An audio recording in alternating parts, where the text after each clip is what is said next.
அம்பலங்குட நகரில் உள்ள வர்த்தக நிலையம் ஒன்றின் முகாமையாளர் மீது இன்று காலை துப்பாக்கிச்சூடு நடத்தப்பட்டுள்ளது. இந்த துப்பாக்கிச்சூட்டில் அவர் உயிரிழந்துள்ளதாக தெரிவிக்கப்படுகிறது. மோட்டார் சைக்கிளில் பிரவேசித்த இருவர் இந்த துப்பாக்கிச்சூட்டை நடத்திவிட்டு தப்பிச் சென்றுள்ளனர். இதுவரை வெளியாகியுள்ள தகவல்களின்படி 2 குற்ற கும்பலுக்கிடையில் ஏற்பட்ட மோதலின் விளைவாகவே இந்த துப்பாக்கிச்சூடு நடத்தப்பட்டுள்ளதாக தெரியவந்துள்ளது. அத்துடன் துப்பாக்கிச்சூட்டில் உயிரிழந்த நபரும் குற்ற கும்பல் உறுப்பினர்களுடன் தொடர்புகளை பேணியவர் என்றும் தகவல்கள் வெளியாகியுள்ளன. சம்பவம் தொடர்பான விசாரணைக்கமைய துப்பாக்கிச்சூட்டுக்கு பயன்படுத்தப்பட்டுள்ள மோட்டார் சைக்கிளை போலீசார் மீட்டுள்ளனர். அம்பலாங்கொட குருந்துவத்த ஆத்தாலோல வீதியில் கைவிடப்பட்ட நிலையில் இந்த மோட்டார் சைக்கிளை போலீசார் கண்டுபிடித்துள்ளனர். சம்பவம் தொடர்பாகவும் சந்தேக நபர்களை கைது செய்வதற்காகவும் அம்பலாங்கொட போலீசார் மேலதிக விசாரணைகளை மேற்கொண்டு வருகின்றனர்.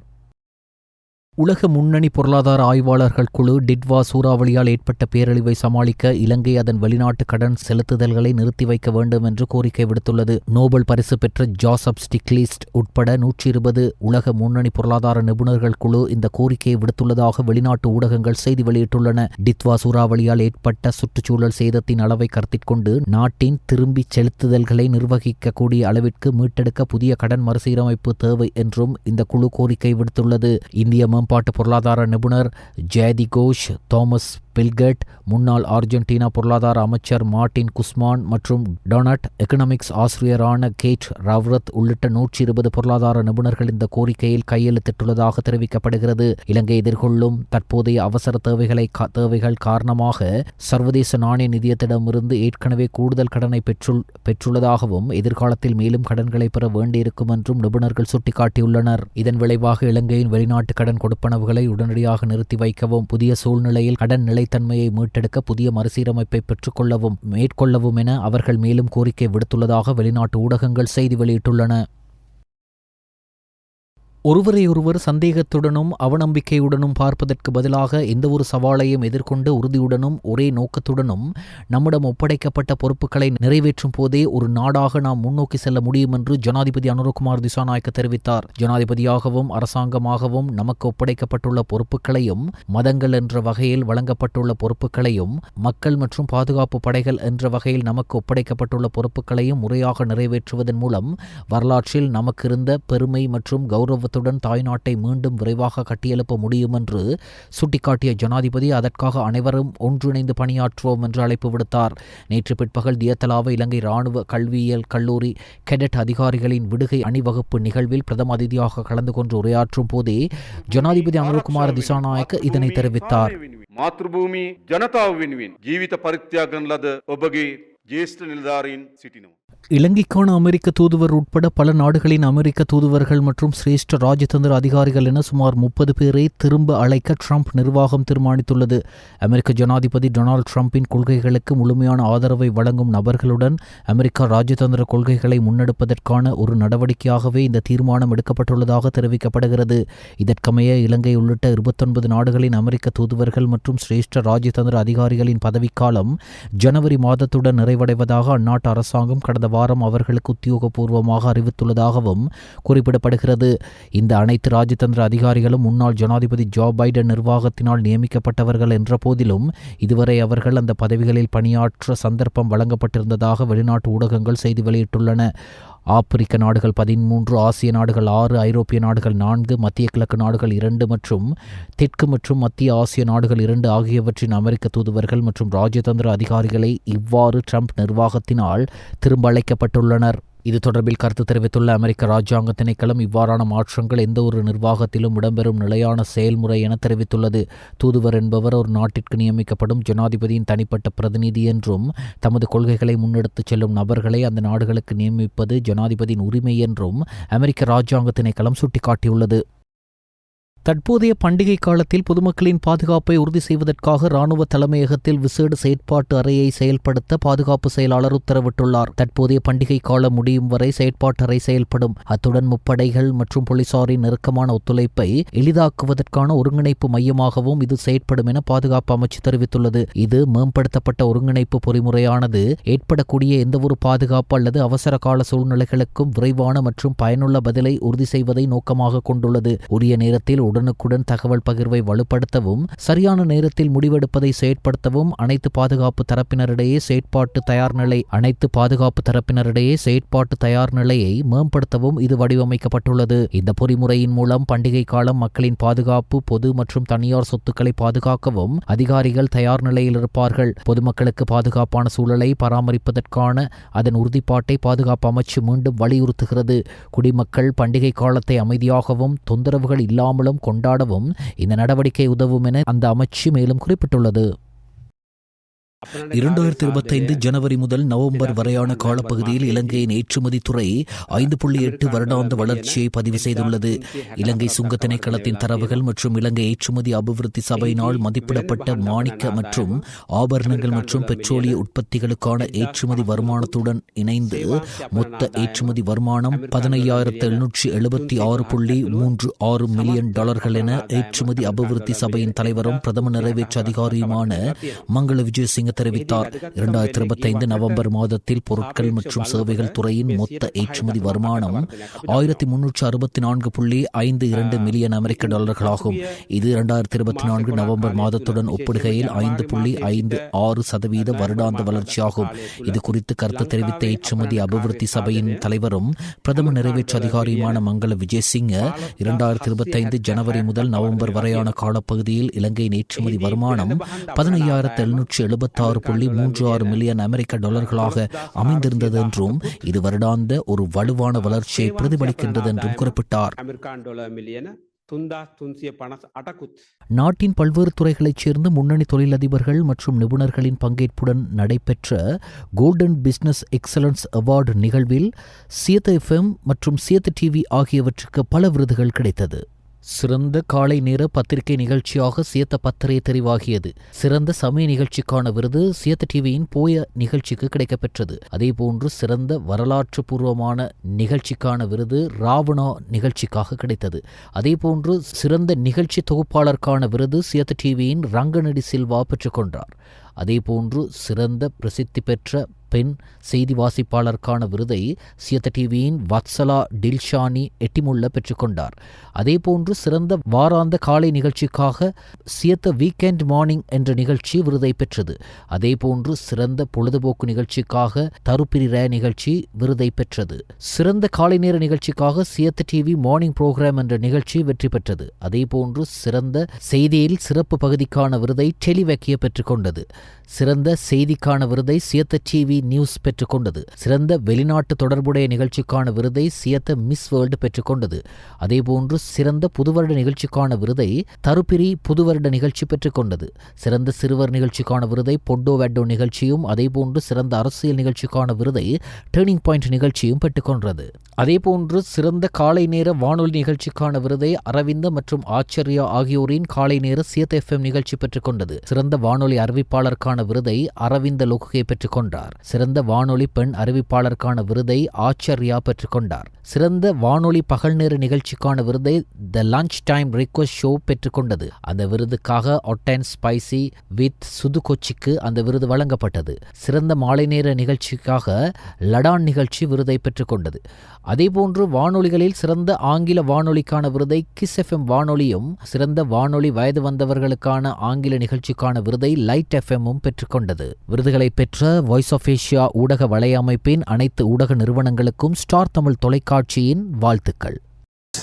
Political Program of the Year. Siyata TV Turning Point. එම සම්මානය ලබාගත්තේ සියත ප්‍රවෘත්ති ජේෂ්ඨ කළමනාකරු උදයශාන් ඉඩමෙගෙතරයි.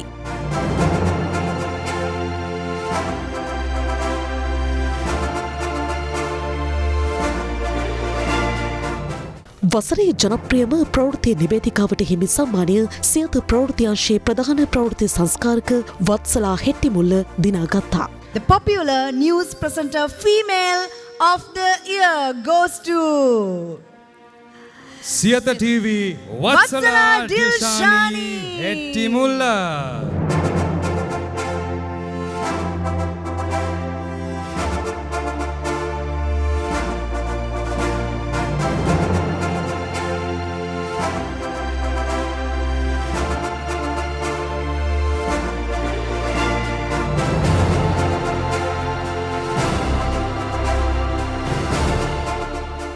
වඩාත් ජනප්‍රියම නාලිකාවට හිමි සම්මානය සියත FM දිනාගත්තා.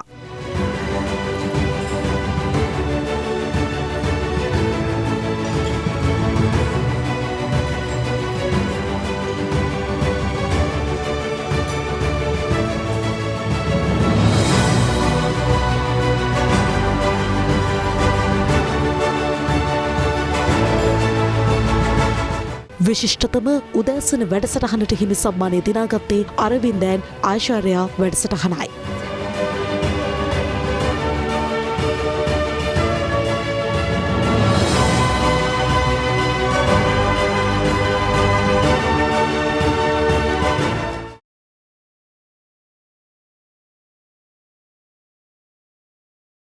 பிரதமர் கலாநிதி ஹரணி அமரசூரிய அவர்களுக்கும் யுனிசெஃப் பிரதிநிதிகளுக்கும் இடையிலான சந்திப்பொன்று அண்மையில் பிரதமர் அலுவலகத்தில் இடம்பெற்றது. இயற்கை அனர்த்தம் ஏற்பட்ட தருணத்திலிருந்து இதுவரையான காலப்பகுதியில் பாதிக்கப்பட்ட மாணவர் சமூகத்தை பாதுகாக்கவும் சேதமடைந்த பாடசாலை கட்டமைப்பை மீள கட்டியெழுப்பவும் அரசாங்கம் முன்னெடுத்து வரும் நடவடிக்கைகள் குறித்தும் அதன்போது எதிர்கொள்ளும் சவால்கள் குறித்தும் பிரதமர் இதன்போது விளக்கினார். மண் சரிவு அபாயம் நிலவும் பிரதேசங்களுக்கு அண்மையில் உள்ள பாடசாலைகளை மீண்டும் அதே இடங்களில் திறப்பது ஆபத்தானது என்பதால் அத்தகைய பாடசாலைகளை இனங்கண்டு விஞ்ஞானபூர்வமான தரவுகளின் அடிப்படையில் அவற்றை மிகவும் பாதுகாப்பான இடங்களுக்கு மாற்றுவது குறித்து அரசாங்கம் அவதானம் செலுத்தி வருவதாகவும் பிரதமர் குறிப்பிட்டார். பாதிக்கப்பட்ட பாடசாலை மாணவர்களுக்கு நிதியுதவி வழங்கப்பட்டுள்ளதுடன் பெற்றோர்களுக்கு மேலதிக சுமையை ஏற்படுத்தாத வகையில் பிள்ளைகளை மீண்டும் பாடசாலைகளுக்கு அனுப்புவதற்கான ஏற்பாடுகள் செய்யப்பட்டுள்ளன. வீட்டிற்கு அடுத்தபடியாக பிள்ளைகளுக்கு மிகவும் பாதுகாப்பான இடம் பாடசாலை என்பதால் அங்கு அவர்களின் உள ஆரோக்கியம் மேம்படும் என தாம் நம்புவதாகவும் பிரதமர் தெரிவித்தார். பாதிக்கப்பட்ட பாடசாலைகளை இடமாற்றம் செய்தல், உட்கட்டமைப்பு வசதிகளை புனரமைத்தல், சில பாடசாலைகளை ஒன்றிணைத்து நடத்தி செல்லல், டிஜிட்டல் மற்றும் தொழில்நுட்ப உத்திகள் மூலம் கற்றல் கற்பித்தல் செயல்முறையை எளிதாக்குதல் மற்றும் விசேட போக்குவரத்து வசதிகளை வழங்குதல் போன்ற விடயங்களில் விசேட கவனம் செலுத்தப்பட்டுள்ளது. இப்பிரச்சினைகளை ஆழமாக ஆராய்ந்து நீண்டகால தீர்வுகளை காண்பதில் அரசாங்கம் உறுதியாக உள்ளதாக பிரதமர் சுட்டிக்காட்டினார். இந்நிகழ்வில் இலங்கைக்கான யுனிசெஃப் பிரதிநிதி எமா பிரிகாம், லக்ஷ்மி சுரேஷ்குமார், நிஷாந்த சுபாஷ், யஷிங்க ஜெயசிங்க ஆகியோருடன் கல்வி அமைச்சின் செயலாளர் நாளக கலுவெவ, கல்வி பணிப்பாளர் தக்ஷிண கஸ்தூரியாரட்சி, பிரதி பணிப்பாளர் சுகுன் குணரத்ன மற்றும் உதார தெக்கும்புரா ஆகியோரும் கலந்து கொண்டனர். பிரதமர் கலாநிதி ஹரணி அமரசூரிய அவர்களுக்கும் ஐக்கிய நாடுகள் சபையின் இலங்கைக்கான வதிவிட ஒருங்கிணைப்பாளர் மார்க் ஆண்ட்ரே பிரெஞ்ச் அவர்களுக்கும் இடையிலான உத்தியோகபூர்வ சந்திப்பொன்று பிரதமர் அலுவலகத்தில் இடம்பெற்றது. இலங்கை அண்மையில் சந்தித்த இயற்கை பேரழிவைத் தொடர்ந்து பாதிக்கப்பட்ட மக்களை மீட்டு நிவாரணம் வழங்க அரசாங்கம் விரைவாகவும் முறையாகவும் செயற்பட்டதற்கு திரு மார்க் ஆண்ட்ரே பிரெஞ்ச் பாராட்டு தெரிவித்தார். உலகின் ஏனைய நாடுகளின் அனுபவங்களுடன் ஒப்பிடும்போது இதுபோன்ற பேரனர்த்தங்களின் போது இலங்கைக்கு கிடைத்த சர்வதேச ஒத்துழைப்பின் அளவு மிக உயர்ந்த நிலையில் உள்ளது என்பதை அவர் சுட்டிக்காட்டினார். இலங்கைக்கு தேவையான உதவிகளை வழங்க தனது தொழில்முறை மற்றும் தனிப்பட்ட ஈடுபாட்டை முழுமையாக பயன்படுத்துவதாகவும் அவர் வலியுறுத்தினார். ஐக்கிய நாடுகள் சபையிடமிருந்து இலங்கைக்கு கிடைத்து வரும் தொடர்ச்சியான ஒத்துழைப்பை பாராட்டிய பிரதமர் இந்த பேரனர்த்த முகாமைத்துவ நடவடிக்கைகளில் அரசியல் அதிகார தரப்புகள் மற்றும் அரசு அதிகாரிகள் ஆற்றிய பணி சிறப்பாக இருந்தது என்று குறிப்பிட்டார். இந்த வெற்றிக்கு குறிப்பாக மாவட்ட தலைமை முதல் பிரதேச மட்டத்தில் கீழ்மட்ட அதிகாரிகள் வரை அனைவரின் கூட்டு முயற்சியே காரணம் என்றும் அவர் குறிப்பிட்டார். கிடைக்கப்பெற்ற சர்வதேச ஒத்துழைப்பை முறையாக நிர்வகிப்பதற்கும் அனர்த்தத்தினால் பாதிக்கப்பட்ட பகுதிகளில் இயல்பு வாழ்க்கையை விரைவாக மீட்டெடுப்பதற்கும் அரசாங்கம் அர்ப்பணிப்புடன் உள்ளதாகவும் பிரதமர் கூறினார். இந்த நிகழ்வில் பிரதமரின் செயலாளர் பிரதீப் சபுதந்தரி மற்றும் கல்வி அமைச்சின் செயலாளர் நாளக கலுவெவ ஆகியோரும் கலந்து கொண்டனர். கல்வி பொதுத்தராதர உயர்தர பரீட்சையில் அனைத்து பாடப்பிரிவுகளிலும் சிறந்த பெறுபவர்களை பெற்ற 274 மாணவர்களுக்கு தலா 1 லட்சம் ரூபாய் வழங்கப்பட்டது. அனைத்து பல்கலைக்கழகங்களிலும் உயர்தர பரீட்சையில் சிறந்த பெறுபவர்களை பெற்ற 3000 மாணவர்களை கௌரவிக்கும் இந்த ஆண்டின் நிகழ்ச்சி திட்டம் வெற்றிகரமாக நிறைவு செய்யப்பட்டது. ஜனாதிபதி நிதியத்தால் செயற்படுத்தப்படும் 2023-2024 கல்வி பொதுத்தராதர உயர்தர பரீட்சையில் மாவட்ட அளவில் சிறந்த பெறுபவர்களை பெற்ற மாணவர்களை கௌரவிக்கும் வடமாகாண நிகழ்ச்சி திட்டம் பிரதமர் கலாநிதி ஹரணி அமரசூரிய தலைமையில் நேற்று பிற்பகல் கிளிநொச்சி நெலும்பியச வளாகத்தில் நடைபெற்றது.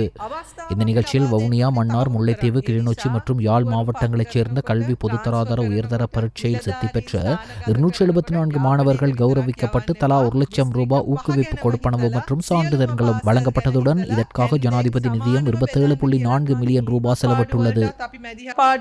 අපි මැදිහත් වෙන්න පටන් අරගෙන තියෙනවා. උතුර කියන්නේ යාපනයේ විතරක් නෙවෙයි. කිරිනොච්චි, මුලතිව්, මන්නාරම, වවුනියා, යාපනයේ දිස්ත්‍රික්ක 5ක් තියෙනවා අපිට උතුර. தற்போதைய பண்டிகை காலத்தில் பொதுமக்களின் பாதுகாப்பை உறுதி செய்வதற்காக ராணுவ தலைமையகத்தில் விசேட செயற்பாட்டு அறையை செயல்படுத்த பாதுகாப்பு செயலாளர் உத்தரவிட்டுள்ளார். தற்போதைய பண்டிகை காலம் முடியும் வரை செயற்பாட்டு அறை செயல்படும். அத்துடன் முப்படைகள் மற்றும் போலீசாரின் நெருக்கமான ஒத்துழைப்பை எளிதாக்குவதற்கான ஒருங்கிணைப்பு மையமாகவும் இது செயற்படும் என பாதுகாப்பு அமைச்சு தெரிவித்துள்ளது. இது மேம்படுத்தப்பட்ட ஒருங்கிணைப்பு பொறிமுறையானது ஏற்படக்கூடிய எந்தவொரு பாதுகாப்பு அல்லது அவசர கால சூழ்நிலைகளுக்கும் விரைவான மற்றும் பயனுள்ள பதிலை உறுதி செய்வதை நோக்கமாக கொண்டுள்ளது. உரிய நேரத்தில் உடனுக்குடன் தகவல் பகிர்வை வலுப்படுத்தவும், சரியான நேரத்தில் முடிவெடுப்பதை செயற்படுத்தவும் அனைத்து பாதுகாப்பு தரப்பினரிடையே செயற்பாட்டு தயார் நிலையை மேம்படுத்தவும் இது வடிவமைக்கப்பட்டுள்ளது. இந்த பொறிமுறையின் மூலம் பண்டிகை காலம் மக்களின் பாதுகாப்பு, பொது மற்றும் தனியார் சொத்துக்களை பாதுகாக்கவும் அதிகாரிகள் தயார் நிலையில் இருப்பார்கள். பொதுமக்களுக்கு பாதுகாப்பான சூழலை பராமரிப்பதற்கான அதன் உறுதிப்பாட்டை பாதுகாப்பு அமைச்சு மீண்டும் வலியுறுத்துகிறது. குடிமக்கள் பண்டிகை காலத்தை அமைதியாகவும் தொந்தரவுகள் இல்லாமலும் கொண்டாடவும் இந்த நடவடிக்கை உதவும் என அந்த அமைச்சு மேலும் குறிப்பிட்டுள்ளது. குமட்டல், வாந்தி, தலைச்சுற்று என்பனவற்றை குறைப்பதற்கும் தடுப்பதற்கும் கொடுக்கப்பட்ட தடுப்பூசிகளில் நச்சுத்தன்மை ஏற்பட்டதால் அபரகட மற்றும் மத்துகம பகுதிகளைச் சேர்ந்த 2 பெண்கள் IDH வைத்தியசாலையில் கடுமையாக சுகவீனமுற்று இறுதியில் உயிரிழந்தனர். எங்களுக்கு தெரிந்தவரை கண்டி வைத்தியசாலையில் நடத்தப்பட்ட முதற்கட்ட நுண்ணுயிரியல் பரிசோதனையில் இந்த தடுப்பூசியில் பாக்டீரியாக்கள் இருப்பது தெரியவந்துள்ளது. இந்த தகவலுடன் மருந்துகள் ஒழுங்குபடுத்தல் அதிகார சபை வைத்தியசாலை கட்டமைப்பிலிருந்து 2,70,000 இறக்குமதி செய்யப்பட்ட தடுப்பூசிகளை திரும்ப பெற்றுள்ளது என்று எதிர்க்கட்சித் தலைவர் சஜித் பிரேமதாச தெரிவித்தார். இந்த தகவலின் உண்மைத்தன்மையை சுகாதார அமைச்சரும் அரசாங்கமும் நாட்டுக்கு வெளிப்படுத்த வேண்டும். இந்த தடுப்பூசி கொள்வனவு அவசர கொள்வனவா? இங்கு இதன் தரம் பரிசோதிக்கப்பட்டதா? அவ்வாறு மேற்கொண்ட பரிசோதனைகளின் முடிவுகள் எத்தகையது என்பது தொடர்பில் நாம் தெரிந்து கொள்ள வேண்டியுள்ளன. நமது நாட்டில் மருந்துகள் மற்றும் தடுப்பூசிகளின் தரத்தை பரிசோதிக்கும் வழிமுறைகளை தெரிந்து கொள்ள வேண்டியுள்ளது என அவர் தெரிவித்துள்ளார். මේ එන්නත් කුප්පිවල බැක්ටීරියා තිබුණයි කියන කාරණා. මේ තොරතුරු තුළ ඖෂධ නියාමන අධිකාරිය ආනයනය කරන ලද එන්නත් 2,70,000ක් ආපසු නැවත රෝහල් පද්ධතියෙන් ඉවත් කරලන්නට කටයුතු කරයි කියන එකත් අපිට ආරංචි වෙනවා. විශේෂයෙන්ම මේ රජයට වගකීමක් තිබෙනවා, සෞඛ්‍ය අමාත්‍යවරයාට වගකීමක් තිබෙනවා. මේ සඳහන් වූ තොරතුරු කරුණු කාරණා පිළිබඳව ඇත්ත රටට හෙළිදරව් කරන්න. අපිට දැනගන්නට කැමතියි විශේෂයෙන්ම මේ එන්නත් මිලදී ගැනීම, හදිසි මිලදී ගැනීම, මේ එන්නත්වල ගුණාත්මක භාවය පරීක්ෂා කළා. මේ නිකුත් කරපු එන්නත් ඒ ගුණාත්මක භාවය පිළිබඳ කරපු පරීක්ෂණ සමත් වුණාද අසමත් වුණාද? අපේ රටේ ඖෂධවල, එන්නත්වල, බෙහෙත් හේත්වල ගුණාත්මක භාවය පරීක්ෂා කරන්නට තිබෙන ක්‍රමවේදය මොකක්ද? මේ සිද්ධිය පිළිබඳව, ජීවිත දෙකක් අහිමිවුණු සිද්ධිය පිළිබඳව රජයේ වෛද්‍ය නිලධාරීතුමන්ලා ඉදිරිපත් කරන මතයට රජය ඉදිරිපත් කරන ප්‍රතිචාරය කුමක්ද? டித்வா சூறாவளியால் பாதிக்கப்பட்ட மக்களின் உள மேம்பாட்டுக்கான கிளீன் ஸ்ரீலங்கா பிஹைண்ட் ரிகவரி மனிதாபிமான நடவடிக்கை ஆரம்பமாகியுள்ளது. இலங்கையிலிருந்து சீனாவுக்கு மாணிக்க கற்களை கடத்த முயன்ற இலங்கையர்கள் 2 கட்டுநாயக்க விமான நிலையத்தில் வைத்து சுங்க திணைக்கள அதிகாரிகளால் கைது செய்யப்பட்டுள்ளனர். பேருவுல பகுதியைச் சேர்ந்த 38 மற்றும் 39 வயதுடைய மாணிக்கக்கல் வர்த்தகர்களை இவ்வாறு கைது செய்யப்பட்டுள்ளதாக தெரிவிக்கப்படுகின்றது. சந்தேக நபர்கள் 2 நேற்றிரவு 10:20 மணியளவில் சீனாவின் செங்காடு நகருக்கு புறப்பட்ட சீன விமான சேவையின் CA-426 இலக்க விமானத்தில் பயணிப்பதற்காக கட்டுநாயக்க விமான நிலையத்திற்கு சென்றிருந்த வேளையிலேயே இவ்வாறு கைது செய்யப்பட்டனர். இந்திய வெளியுறவுத்துறை அமைச்சர் ஜெய்சங்கர் உத்தியோகபூர்வ விஜயம் மேற்கொண்டு நாளை இலங்கை வரவுள்ளதாக இந்திய வெளியுறவுத்துறை அமைச்சு தெரிவித்துள்ளது. அயல்நாட்டின் உறவுக்கு முதலிடம் என்ற கொள்கையை வலியுறுத்தி டித்வா புயலினால் ஏற்பட்ட பேரழிவை எதிர்கொள்வதற்காக முன்னெடுக்கப்படும் சாகர் பந்து நடவடிக்கையின் அடுத்த கட்ட பணிகளை ஆராய்வதற்காகவே அவர் இலங்கைக்கு வருகை தருவதாக இந்திய வெளியுறவுத்துறை அமைச்சு குறிப்பிட்டுள்ளது. கடந்த நவம்பர் 27 இலங்கையை தாக்கிய டித்வா புயல் காரணமாக ஏற்பட்ட அனர்த்தத்தினால் 600க்கும் மேற்பட்டோர் உயிரிழந்ததோடு மில்லியன் கணக்கான மக்கள் கடுமையாக பாதிக்கப்பட்டுள்ளனர். அந்த அனர்த்தத்தை தொடர்ந்து ஆபரேஷன் சாகர் பந்து நடவடிக்கையை ஆரம்பித்து இந்தியா உடனடியாக இலங்கைக்கு ஆதரவளித்ததுடன் மனிதாபிமான உதவிகள், அவசர நிவாரணப் பொருட்கள் மற்றும் தேவையான தொழில்நுட்ப உதவிகளை வழங்க நடவடிக்கை எடுத்திருந்தது.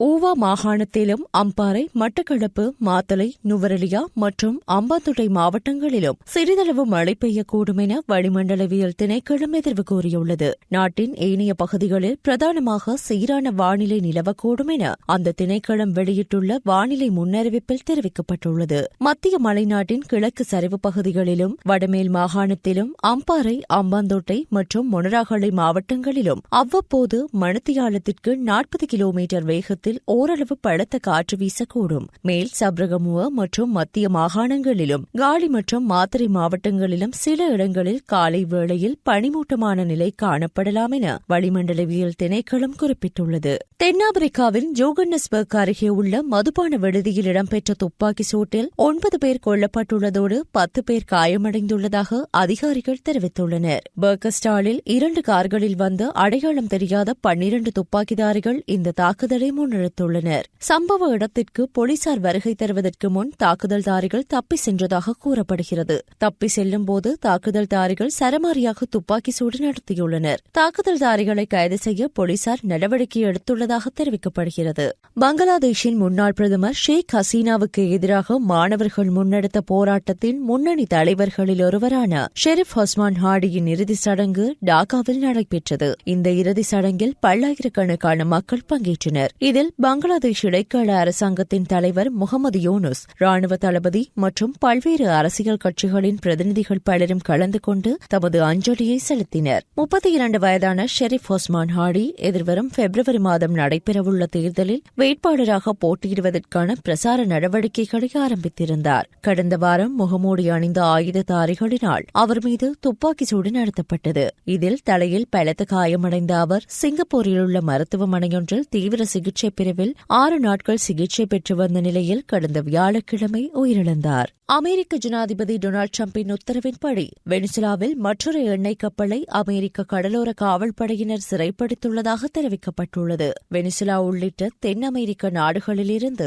அமெரிக்காவுக்கு போதைப்பொருள் கடத்தி வரப்படுவதாக குற்றம் சாட்டி வரும் அமெரிக்க ஜனாதிபதி டொனால்டு டிரம்ப் போதைப்பொருள் பயங்கரவாதத்துக்கு எதிரான போர் என்ற பெயரில் பல்வேறு அதிரடி நடவடிக்கைகளை மேற்கொண்டு வருகிறார். அதன் ஒரு பகுதியாக போதைப்பொருள் கடத்தி வந்ததாக கரிபியன் கடல் மற்றும் கிழக்கு பசிபிக் கடல் பகுதியில் படகுகள் மீது அமெரிக்கா நடத்திய தாக்குதல்களில் 100க்கும் மேற்பட்டோர் கொல்லப்பட்டனர். வெனிசுலா ஜனாதிபதி மதுரோவை போதைப்பொருள் பயங்கரவாதி என்று டிரம்ப் அரசு அறிவித்துள்ளது. அத்துடன் கரிபியன் கடலில் வெனிசுலாவுக்கு அருகே மிகப்பெரிய அளவில் தனது கடற்படையை அமெரிக்கா குவித்தது. இதனால் வெனிசுலா மீது அமெரிக்கா தாக்குதல் நடத்த வாய்ப்புள்ளதாக தகவல் வெளியானது. இந்நிலையில் வெனிசுலா கடலோர பகுதியில் எண்ணெய் கப்பல் ஒன்றை அமெரிக்க படை சிறைப்பிடித்துள்ளது. வெனிசுலா ஜனாதிபதி மதுரோ மீதான அழுத்தத்தை டிரம்ப் தொடர்ந்து அதிகரித்து வரும் நிலையில் 2 வாரங்களில் வெனிசுலா கடலோர பகுதியில் 2வது எண்ணெய் கப்பல் சிறைப்பிடிக்கப்பட்டுள்ளது. இது தொடர்பாக அமெரிக்க உள்நாட்டு பாதுகாப்பு அமைச்சர் கிறிஸ்டி நோயம் எக்ஸ் தளத்தில் வெளியிட்ட பதிவில், கடைசியாக வெனிசுலா கடலோரத்தில் நிறுத்தப்பட்டிருந்த எண்ணெய் கப்பலை அமெரிக்க கடலோர காவல்படை சிறைப்பிடித்தது. போதைப்பொருள் பயங்கரவாதத்துக்கு நிதியுதவி அளிக்க பயன்படும் எண்ணெய் கப்பல்களின் சட்டவிரோத போக்குவரத்தை அமெரிக்கா சிறைப்பிடிப்பது தொடரும் என்று தெரிவித்தார். வெனிசுலாவுக்கு வந்து செல்லும் தடை செய்யப்பட்ட எண்ணெய் கப்பல்களை தடுத்து முற்றுகையிட அண்மையில் டிரம்ப் உத்தரவிட்ட நிலையில் இந்த நடவடிக்கை மேற்கொள்ளப்பட்டுள்ளது. செஞ்சுரிஸ் என்ற பெயர் கொண்ட அந்த கப்பலில் பனாமா நாட்டு கொடி இருந்த நிலையில் அந்த கப்பலை அமெரிக்கா சிறைப்பிடித்துள்ளது. இந்த நடவடிக்கையை திருட்டு மற்றும் கடத்தலுக்கு நிகரானது என்று வெனிசுலா குற்றம் சாட்டியுள்ளது. 19 வயதிற்குட்பட்டோருக்கான ஆசிய கிண்ண கிரிக்கெட் தொடரில் இறுதிப் போட்டியில் பாகிஸ்தான் அணி 191 ஓட்டங்கள் வித்தியாசத்தில் வெற்றி பெற்று கிண்ணத்தை சுவீகரித்துள்ளது. துபாயில் நடைபெற்ற குறித்த போட்டியில் இந்தியா மற்றும் பாகிஸ்தான் அணிகள் மோதின. இதன்படி போட்டியின் நாணய சுழற்சியில் வெற்றி பெற்ற இந்திய அணி முதலில் களத்தடுப்பில் ஈடுபட தீர்மானித்தது. இதற்கமைய முதலில் துடுப்படுத்தாடிய பாகிஸ்தான் அணி நிர்ணயிக்கப்பட்ட 50 ஓவர்கள் நிறைவில் 8 விக்கெட்டுகளை இழந்து 347 ஓட்டங்களை பெற்றது. துடுப்பாட்டத்தில் பாகிஸ்தான் அணியின் சார்பில் சமீர் மென்ஹால் 172 ஓட்டங்களை அதிகபட்சமாக பெற்றுக் கொடுத்தார். இந்நிலையில் 348 ஓட்டங்களினும் வெற்றி இலக்கை நோக்கி பதிலுக்கு துடுப்படுத்தாடிய இந்திய அணி 26.2 ஓவர்கள் நிறைவில் சகல விக்கெட்டுகளையும் இழந்து 156 ஓட்டங்களை மாத்திரம் பெற்று தோல்வியை தழுவியது. இதற்கமைய 2025 ஆண்டுக்கான 19 வயதிற்குட்பட்டோருக்கான ஆசிய கிண்ணத்தை பாகிஸ்தான் அணி தன்வசப்படுத்தியுள்ளமை குறிப்பிடத்தக்கது.